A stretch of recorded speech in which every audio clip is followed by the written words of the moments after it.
My name is Guido Dalbagni. I'm a urologic surgeon at Memorial Sloan-Kettering Cancer Center, and my main area of interest is bladder cancer. However, I also perform surgery for kidney cancer, penile cancer, and sarcomas. When a patient comes in and we assess his situation and we'll see what's going on with his, what kind of disease he has and what the extent of the disease, and then we explain to the patient what is the prognosis, what are the outcomes with the different type of approaches, whether it's with chemotherapy, with combination with surgery alone, or a combination of radiation and so forth.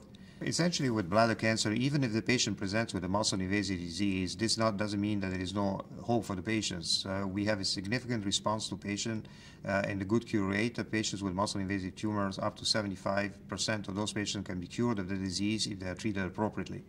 So having bladder cancer is not a hopeless situation, but having bladder cancer is there's always possibilities of a cure. A patient with muscle-invasive tumor will require to have the bladder removed, the bladder as well as the prostate. By doing this new procedure, which is reconstructing a bladder, the patient is able to urinate through the urethra by fashioning a new bladder from a piece of intestine.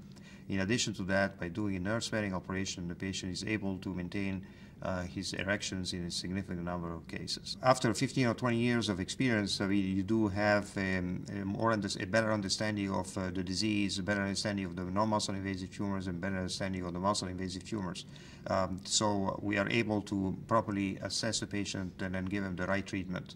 And now with the new techniques, with a nerve-sparing cystectomy, with a nerve-sparing neobladder, we are able to provide these procedures to even patients that are in their late 70s and early 80s. It's very gratifying to see patients coming here years later, even 10 years after the operation has been done, and then their quality of life is the same as before, and they are very happy with their outcome.